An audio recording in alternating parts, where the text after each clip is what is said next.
स्वामी पादुकांचा महिमा काय सांगू आता तुम्हा। योगी मुनीश्वर देव सदा ध्याती ठेवूनी भाव। ऐसा पादुकांचा महिमा स्वामी सुत सांगे तुम्हा। स्वामी सुत सांगे तुम्हा। स्वामी सुत सांगे तुम्हा। अगदी बरोबर आजच्याच दिवशी आषाढ शुक्ल पौर्णिमेच्या दिवशी 28 वर्षापूर्वी एका भाग्यवंत स्वामी भक्ताला स्वामी समर्थ महाराजांच्या मूळ पादुकांचा प्रसाद मिळाला। अगदी स्वामी समर्थ महाराजांनी देह ठेवल्यानंतर 119 वर्षांनी म्हणजे 1997 साली या भाग्यवंताला हा प्रसादिक ठेवा मिळाला। स्वामी समर्थ महाराजांच्या या मूळ पादुका महाराजांनी कोणाला दिल्या आणि मग कशा या भाग्यवंताकडे आल्या त्याबद्दलचा आजचा आपला हा वृत्तांत आहे। स्वामी कृपेने ही बोलत सेवाणी नभे माझी करणी बोलवया। स्वामी सूत म्हणे स्वामीची कथा कृपा बळे वार्ता बोलत से। नमस्कार भक्त मंडळी, श्री स्वामीराज माऊली आई आपल्या लाडक्या YouTube चॅनलमध्ये मी मिलिंद पिळगावकर अगदी नेहमीप्रमाणे तुमचं खूप खूप स्वागत करतोय। भक्त मंडळी, आजचा हा दिवस तसा बघायला गेला तर विशेषच आहे। आज गुरुपौर्णिमा, काही लोक त्याला व्यास पौर्णिमा म्हणतात। स्वामी समर्थ महाराज हे आपले दत्तात्रयांचे अवतार असं मानलं जातं आणि म्हणूनच आजचा दिवस विशेष। श्री स्वामीराज माऊली या आपल्या परिवारातर्फे मी तुम्हा सर्वांना आजच्या या गुरुपौर्णिमेच्या दिवसाच्या खूप खूप शुभेच्छा देतो। आपल्याला उत्तम आयु आरोग्य लाभो ही स्वामी महाराजांच्या चरणी प्रार्थना करतो। भक्त मंडळी, आजचा जो आपला एपिसोड आहे हा आजच्या दिवसाला घेण्याचं एक विशेष कारण आहे। कारण आता अगदी अलीकडे 1997 साली एका स्वामी समर्थ महाराजांच्या भाग्यवंत भक्ताला हा प्रासादिक ठेवा मिळाला। आता हा ठेवा स्वामी समर्थ महाराजांनी नेमका कोणाला दिला याच्याकडे आपण जाऊया। भक्त म्हणे, मूळच्या नाशिकचे हे ब्राह्मण घराणं, त्र्यंबकेश्वराला ते पूजा करत। या घराण्यामध्ये एकाच दाम्पत्याच्या पोटी 10 पुत्र जन्माला आले। तिथपासून त्यांचं नाव दशपुत्रे झालं। त्यांचं अगोदरचं नाव काय होतं हे मात्र आपल्याला ज्ञात नाहीये। हे दशपुत्र घराणं पुढे नंतर मग नाशिकला स्थलांतरित झालं। नाशिकचे गोविंद बुवा, ज्यांना आपण तारकाश्रम स्वामी महाराज म्हणतो, स्वामी समर्थ महाराजांची आणि त्यांची गाठभेट झालेली आहे। या तारकाश्रम स्वामी महाराजांचे शिष्य हे ह्या दशपुत्र घराण्यातील अन्याबा। हे अन्याबा दशपुत्र तसं बघायला गेलं तर नाशिकमध्ये अगदी प्रख्यात व्यक्तिमत्व होतं। आज सुद्धा नाशिक येथील निवृत्तीनाथांच्या समाधीच्या अगदी बाजूलाच त्यांची सुद्धा समाधी आहे। याच घराण्यात 1840 साली रघुनाथरावांचा जन्म झाला। रघुनाथराव तलकबुद्धीचे अतिशय हुशार होते। त्यांचं पूर्ण शिक्षण इंग्रजीमध्ये झालं आणि कालांतराने त्यांना नाशिक येथील कोर्टामध्ये अगदी चांगल्या हुद्द्यावर नोकरी मिळाली। पाहता पाहता त्यांनी त्यांच्या प्रावीण्यावरती उत्तरोत्तर आपली प्रगती करत गेले आणि अगदी याच कोर्टामध्ये ते सिटी मॅजिस्ट्रेटच्या हुद्द्यावरती येऊन बसले। ते आपली नोकरी अतिशय प्रामाणिकरित्या करत असत। अतिशय कडक आणि शिस्तीचे भोगते अशी त्यांची ख्याती होती, अशी त्यांची ओळख होती। बघायला गेलं तर त्या काळामध्ये एवढ्या मोठ्या हुद्द्यावरती एखाद्या भारतीयाला बसवणं हे तसं सोपं नव्हतं। पण रघुनाथरावांच्या बाबतीत तसं घडलं नाही, कारण त्यांची हुशार आणि तलक बुद्धी पाहता इंग्रजांना त्यांना हे पद द्यावं लागलं। भक्त मंडळी, त्या काळामध्ये स्वामी महाराजांची ख्याती सर्वत्र पसरलेली। नाशिकचे सुद्धा बडे बडे अधिकारी स्वामी महाराजांच्या दर्शनासाठी अक्कलकोटला जात असत। रघुनाथरावांनी सुद्धा स्वामी महाराजांबद्दल खूप काही ऐकलं होतं। त्यांना महाराजांच्या दर्शनाची जणू ओढच लागलेली। एक दिवस ते वेळात वेळ काढून स्वामी समर्थ महाराजांचं दर्शन घेण्यासाठी अक्कलकोटला गेले आणि महाराजांचं दर्शन घेताच काय घडलं असेल तर त्यांची अगदी वृत्तीच ब्रह्मानंद टाळी लागली। प्रत्यक्ष परमेश्वराचा तो अजानुभव दिलं गोरे गोरे पान, हे अगडबंब तो देह, हे सर्व काय पाहून ते त्यांना आधी पूर्णतः शरणच गेले. प्रत्यक्ष परब्रह्माला याच देही याच डोळा बघण्याचा तो आनंद सोहळा ते उपभोगत होते. मग काय ती दर रविवार, शनिवार, रविवार त्यांना ज्या ज्याला सुट्टी मिळत त्या ते अक्कलकोटला जात असत. अगदी तब्बल 10 वर्ष ते स्वामी समर्थ महाराजांचं दर्शन अगदी पदोपदी घेत असत. कामातून सवड मिळाली किंवा शनिवार रविवारची सुट्टी असली का त्यांची अक्कलकोटला धाव असायची. अक्कलकोटला जाऊन ते महाराजांचं दर्शन घ्यायचे. महाराजांचं दर्शन घेतल्यावरती कधी कधी महाराज त्यांना प्रेमाने जवळ बोलवून घेत, त्यांना आपल्या जवळ बसवत, त्यांची चौकशी करत आणि कधी कधी तर स्वामी महाराजांच्या बरोबर त्यांच्या गप्पा सुद्धा रंगायच्या. स्वामी समर्थ महाराज त्यांना फार प्रेमानं वागवत, जवळ बसवत, आपल्याकडे आलेले जे काही प्रसाद असेल, मावा मिठाई असेल, ते स्वहस्ते त्यांना कधी कधी भरवत सुद्धा. त्यामुळे त्यांचं आणि स्वामी महाराजांचं एक वेगळंच पण ते आई मुलासारखं नातं झालं होतं. आणि असंच चालत असताना अगदी जवळजवळ 10 वर्षांनंतर त्यांची अचानक बदली झाली. भक्त म्हणजे ज्या वेळेला त्यांची बदली झाली त्याला पहिला प्रश्न काय पडला असेल की आता आपण महाराजांचं दर्शन कसं घ्यायचं. एवढा लांबून आपल्याला दर शनिवार रविवार किंवा आपल्याला वेळ काढून महाराजांकडे जाता येणार नाही. मग आता आपण काय करावं या विचाराने ते अगदी बेचैन झाले. त्यांना काय करावं काही सुचेनासं झालं. आणि ह्याच्यातच एके दिवशी ते मुद्दाम अक्कलकोटला स्वामी महाराजांकडे गेले. स्वामी महाराज अंतर्ज्ञानीच होते, त्यांना हे सगळं कळून चुकलेलं. रघुनाथरावांची बदली झाल्याय हे काय स्वामी महाराजांपासून लपून राहिलेलं का. महाराजांनी त्याला पाहताच जोर जोराने हसले. रघुनाथरावांना काहीच कळलं ना, आता महाराज का हसतायत, आपल्याला या पुढे त्यांचं आता दर्शन पदोपदी घेता येणार नाहीये. त्यामुळे खिन्न मनाने आपण इथे आलेलो आहोत आणि त्यात महाराज आपल्याला बघून हसतायत. तोच महाराज त्यांच्याकडे पाहत म्हणाले, अब यहाँ मत आना, बिलकुल ना आना. अगदी उदास मनाने रघुनाथराव महाराजांचे हे बोल ऐकत होते. आपली बदली झाले हे तर महाराजांना कळलं नसेल ना, नाही तर महाराज असे का बोलावेत. पण महाराज एकसारखं म्हणत होते, अब यहाँ मत आना, बिलकुल ना आना.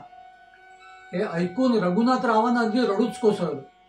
त्यांनी लागलीच महाराजांना दंडवत घातला. महाराजांचे चरण अशी अगदी उराशी पकडली आणि म्हणाले, महाराज तुम्ही का म्हणतात मला येऊ नकोस. मी वेळात वेळ काढून किंवा शनिवार रविवारची सुट्टी मी कुठेही न जाता तुमच्या दर्शनाला येतो. आज इतके वर्ष मी तुमच्या दर्शनाला सतत येतोय आणि आज अचानक तुम्ही असं काय सांगतायत मला. तोच महाराज त्यांना म्हणाले, अरे पगले तुझको अंतर ना देंगे हम, तुला मी अंतर देणार नाही. हे ऐकून रघुनाथरावांना काहीच कळेना असं झालं.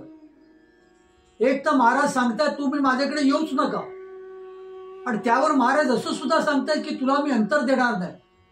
म्हणजे ह्याचा नेमका अर्थ काढावा काय. अगदी केविलवाणे परिस्थितीत ते स्वामी महाराजांकडे पाहत तिथेच बसले होते. काही वेळापूर्वीच येणाऱ्या भक्तगणांपैकी कोणीतरी स्वामी महाराजांच्या चरणी पादुका घातल्या होत्या. महाराज अनवाणी कुठे कुठे फिरायचे, त्यामुळे काही भक्त महाराजांच्या पायात पादुका घालायचे. कुठेही गेले तर ते अनवाणी असू नये, त्यांच्या पायाला काही खडे वगैरे लागू नये, काटे रुतू नये म्हणून काही भक्त मंडळी त्यांना आणून त्यांच्या पायामध्ये खडावा घालत. अशाच कोणीतरी घातल्या होत्या. त्या खडावा लगेच महाराजांनी काढल्या आणि रघुनाथरावांकडे भिरकावल्या. तोच रघुनाथराव भानावर आले.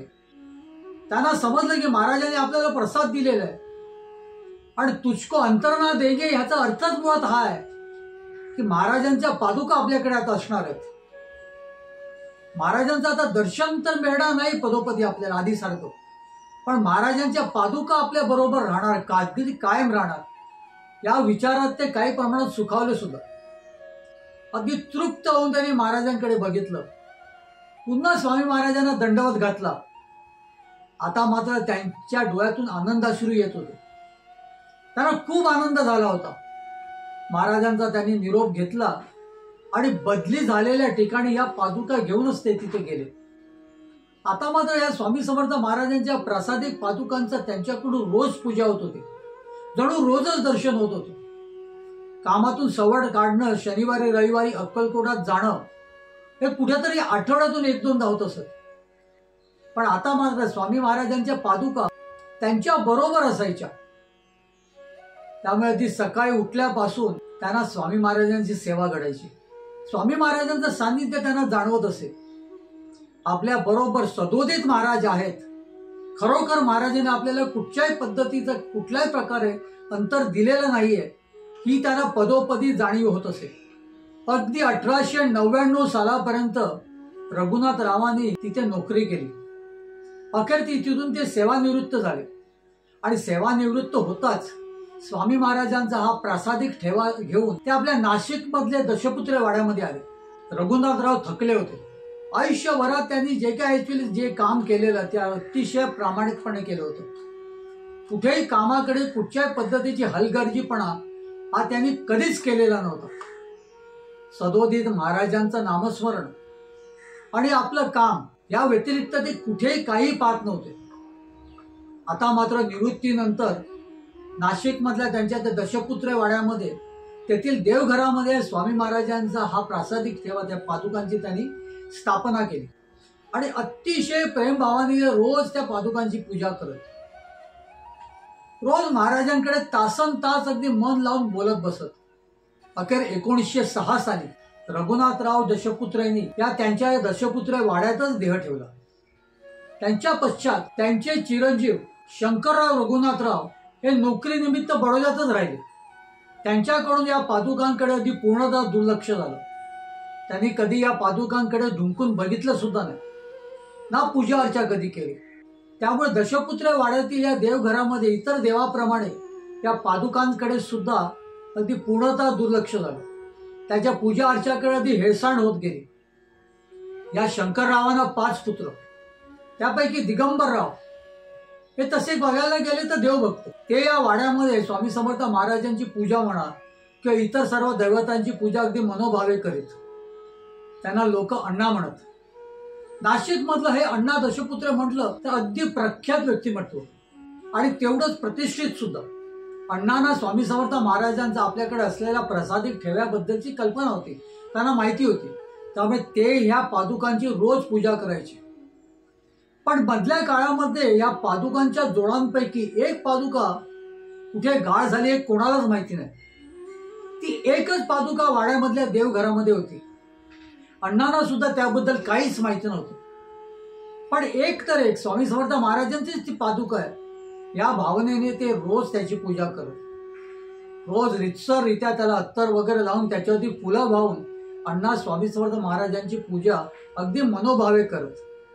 त्यांच्या घरी स्वामी समर्थ महाराजांच्या पादुका आहेत हे फारसं कोणाला माहिती सुद्धा नव्हतं.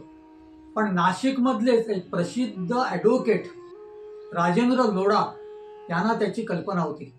ते जेव्हा स्वामी भक्तीकडे वळले तेव्हा हे दशपुत्र वाड्यामध्ये अण्णांकडे ते नेहमी येत. पादुकांचं दर्शन घेत, पादुकांवरती फुलं वाहत आणि कधी जर समजा स्वामी जयंती आली किंवा गुरुपौर्णिमा आली किंवा इतर कुठचाही सण आला का त्या अगदी आवर्जून त्या दशपुत्र वाड्यामध्ये जात अण्णांना भेटत, पादुकांची पादुकांचं दर्शन घेत आणि अगदी मनोभावे त्या पादुकांची पूजा करत. आणि असं करता करता 1997 साली राजेंद्र लोढा फुल बाजारात जाऊन सगळी फुलं घेतो. दिवस गुरुपौर्णिमेचा होता. स्वामी महाराजांच्या पादुकाची जाऊन पूजा करणार आहोत, त्याकरिता सर्व फुलं वगैरेची सगळी तयारी करण्याकरिता ते बाजारात गेले होते. त्यांनी सगळी फुलं वगैरे सगळी एकत्र केली, अत्तर घेतलं, उदबत्त्या घेतल्या, जे काही पूजेचं सर्व साहित्य घेतलं आणि दशपुत्रांच्याकडे जाणार, अण्णांकडे जाणार. तेवढ्यात अण्णाच त्यांना कुठेतरी रस्त्यात भेटले. ते अण्णांना म्हणाले की मला जर तुमच्या घरी पादुकांची पूजा करायला जायचे. त्यांच्या काही वेळ इतर गोष्टींबद्दल गप्पा झाल्या आणि त्या दरम्यान त्यांनी अण्णांना सहज विचारलं, आज गुरुपौर्णिमा आहे, तुमच्याकडची जी पादुका आहे ती जर घेऊन गेलो तर चालेल का पूजेसाठी? लागलीच अण्णांनी होकार दिला. अण्णा दशपुत्र या लोढेंबरोबर आपल्या घरी आले. घरी येताच त्यांनी लोढांना मोठ्या प्रेमाने बसवलं, त्यांना चहा पाणी दिलं आणि त्यानंतर आपल्या देवघरात घेऊन त्या देवघरातील ती पादुका त्या लोढांना दिली. अगदी व्यवस्थित यथासांग पूजा कर, काही हरकत नाही आणि आणून दे. राजेंद्र लोढांनी ती पादुका घरी आणली, पण नंतर पुन्हा नेऊन ती अण्णांकडे देणं हे त्यांच्या जीवावर आलं, कारण ते सुद्धा स्वामी समर्थ महाराजांचे निस्सीम भक्त होते. परंतु ज्याची वस्तू ती त्याला द्यावीच लागणार. हा तर स्वामी समर्थ महाराजांचा प्रासादिक ठेवा आहे, हा पुन्हा आपल्याला अण्णांना द्यावाच लागणार. म्हणून एके दिवशी ते अण्णांकडे गेले आणि म्हणाले, मला काही दिवस, थोडे दिवस आणखीन सेवा करू द्या, मी ती सेवा करून त्या तुमची ती पादुका आहे ती तुम्हाला परत आणून देईन. त्यावर अण्णा त्यांना म्हणाले, अगदी यथेच्छ पूजा कर, अगदी मन भरेपर्यंत पूजा कर, तोवर त्या तुझ्याकडेच राहू दे, काही मला त्याची चिंता नाही. जेव्हा तुझं मन भरेल तेव्हा तू मला आणून दे. स्वामी समर्थ महाराजांच्या पादुकाची सेवेनी कोणाचं मन भरलंय का? कोणा कधी तृप्त झालाय का? हा परमेश्वराचा, परब्रह्माचा जो काही सहवास असतो, त्यांनी कधी कोण तृप्त झालेलं ऐकलंय कधी? त्यामुळे राजेंद्र लोढांनी सुद्धा त्या परत नेऊन त्यांना देण्यासाठी विचार तसा केला नाही. मागितल्यावरती आपण नेऊन देऊया असा त्यांनी विचार केला. अण्णांनी काही केल्या त्या मागितल्या नाही आणि राजेंद्र लोढांनी सुद्धा त्यांना ते नेऊन दिल्या नाही. ही गोष्ट राजेंद्र लोढांचे गुरु अण्णासाहेब माळींच्या कानावर आली आणि तेव्हा अण्णासाहेब माळी राजेंद्रांच्याकडे घरी आले. त्यांनी त्या पादुकाचं दर्शन घेतलं आणि ते राजेंद्रांना म्हणाले, ही पादुका आता इथून हलणार नाही बरं. हे ऐकून राजेंद्राला आनंद तर झालाच झाला, पण काही दिवस मी पूजा करून पुन्हा तुम्हाला आणून देईन या बोलीवरती ती पादुका त्यांनी ठेवली होती घरामध्ये. त्यामुळे ती पादुका पुन्हा तर अण्णांनी मागितली तर अण्णा दशपुत्रेला नेऊन देणं भाग होतं. पण त्यानंतर अण्णा दशपुत्रेने ती पादुका कधीच मागितली नाही, ना राजेंद्र लोढांनी कधी नेऊन त्यांना ती दिली. स्वामी समर्थ महाराजांचा हा प्रासादिक ठेवा जणू कायमस्वरूपी राजेंद्र लोढांकडेच राहिला. दरम्यानच्या काळामध्ये राजेंद्र लोढांना त्यांच्या गुरुदेवाने म्हणजे अण्णासाहेबांनी एक आज्ञा केली, अरे त्या पादुकांची जोड पूर्ण कर बळे, तशीच्या तशी आणखी एक पादुका कर, म्हणजे ती जोडी पूर्ण होईल. गुरुदेव अण्णासाहेबांच्या आज्ञेनुसार राजेंद्र लोढांनी लगेच ती जोड पूर्ण केली. तशीच्या तशी एक पादुका आणखीन बनवून घेतली. आज राजेंद्र लोढांकडे या पादुकाची जोड आहे. त्यातली एक पादुका ही स्वामी महाराजांनी पादुका दिल्यांपैकी एक आहे, तर दुसरी आहे ती खुद्द त्यांनी त्यांच्या गुरुदेवांच्या आज्ञेनुसार बनवून घेतलेली आहे. पण प्रथम दर्शनी पाहता त्याच्यातला फरक तुम्हाला अजिबात समजत नाही. आणि म्हणूनच नेमकी कुठची महाराजांनी दिलेली आहे आणि कुठची ही राजेंद्रांनी बनवून घेतलेली आहे त्याबद्दल मी आज बोलणार नाहीये. 2009 साली राजेंद्र लोढांनी त्यांचं राहतं घर पाडून तिथे एक प्रशस्त वाडा बांधला आणि त्याच्यातच स्वामी समर्थ महाराजांसाठी एक वेगळी जागा केली. महाराजांच्या मूर्तीची स्थापना केली आणि महाराजांच्या मूर्तीच्या पुढ्यात या दशपुत्रेंना स्वामी महाराजांनी दिलेल्या पादुका त्याची सुद्धा स्थापना झाली. स्वामी समर्थ महाराजांनी मॅजेस्ट्रेट रघुनाथराव दशपुत्रेंना दिलेल्या पादुका या लोढांनी बांधलेल्या स्वामी मठामध्ये आपल्याला सहज दर्शन घडू शकतं. त्याचा मी पत्ता इथे खाली दिलेलाच आहे. कधी नाशिकला जाणं झालं तर या मठाला नक्की आवर्जून भेट द्या. स्वामी समर्थ महाराजांच्या पादुकांचं यथेच्छ दर्शन घ्या. रघुनाथराव दशपुत्र्यांचं स्मरण करा, स्वामी महाराजांचं स्मरण करा, स्वामी महाराजांनी त्यांच्यावर केलेल्या कृपेचं स्मरण करा. महाराज त्यांना म्हणाले होते, तुझको अंतर ना देंगे, तसं महाराजांनी त्यांना कधीच अंतर दिलं नाही. सदोदित महाराज हे रघुनाथरावांच्या बरोबर राहिले. पण पुढे महाराजांना लोढांकडे जायचं होतं.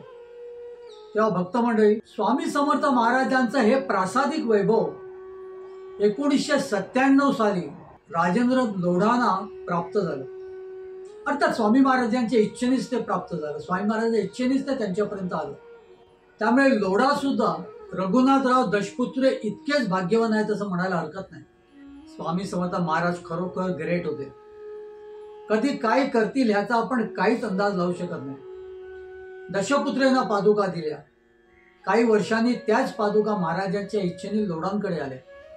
लोढांनी सुद्धा त्या आपल्यासारख्या समस्त स्वामी भक्तांसाठी त्या दर्शनार्थ तिथे मठ बांधून दर्शनासाठी तिथे ठेवल्यात.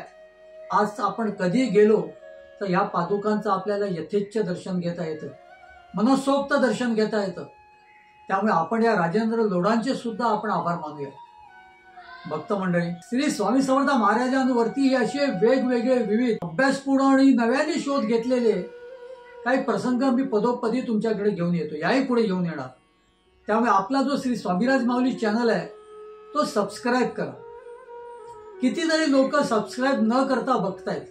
आनंद आहे, तुमचं स्वागत आहे. पण सबस्क्राईब केलं तर एक शाबासकीची थाप आमच्या पाठीवर जर पडली तर आम्हाला 100 नवीन एपिसोडचं बळ येतं. मी पदोपदी नेहमी तुम्हाला तेच सांगत आलेलो आहे. चॅनल सबस्क्राईब करा. तुमच्या परिचित जे लोक स्वामी भक्त आहेत त्यांच्यापर्यंत ही माहिती पोचवा. त्यांना प्रत्येक व्हिडिओ शेअर करा. अगदी आजच्याच दिवशी 28 वर्षापूर्वी गुरुपौर्णिमेच्या दिवशीच त्या राजेंद्र लोढाना पादुकांची प्राप्ती झाली. म्हणून विशेष करून हा गुरुपौर्णिमेच्या दिवशी आज आपण एपिसोड करतोय. तेव्हा महाराजांचा जय जयकार करूया. गुरुदेव श्री स्वामीसुत महाराजांचा जय जयकार करूया.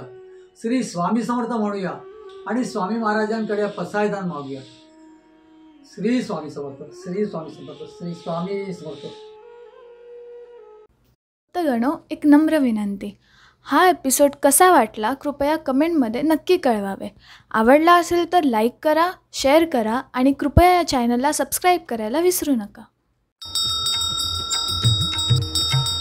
स्वामी देई हेची दान, नित्य चरणाचे दर्शन, चरणाचे दर्शन, नित्य चरणाचे दर्शन.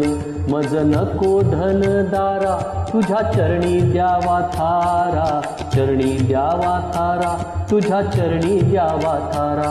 मज ठेवावे भिकारी, सुखे करीन चाकरी, सुखे करीन चाकरी. तुझे नाम माझी जोड, मुखी राहो तेची गोड, राहो तेची गोड, मुखी राहो तेची गोड. स्वामी देई हेची दान, नित्य चरणाचे दर्शन, चरणाचे दर्शन, नित्य चरणाचे दर्शन. तुझ्या चरणी माझा माथा, ऐसे करी दीनानाथा, ऐसे करी दीनानाथा.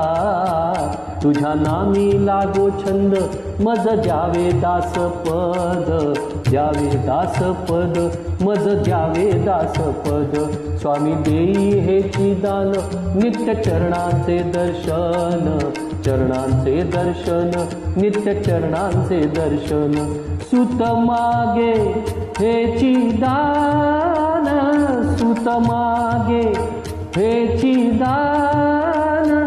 तुझ्या चरणी होऊलीन, तुझ्या चरणी होऊलीन. स्वामी देई हेची दान, नित्य चरणांचे दर्शन, चरणांचे दर्शन, नित्य चरणांचे दर्शन.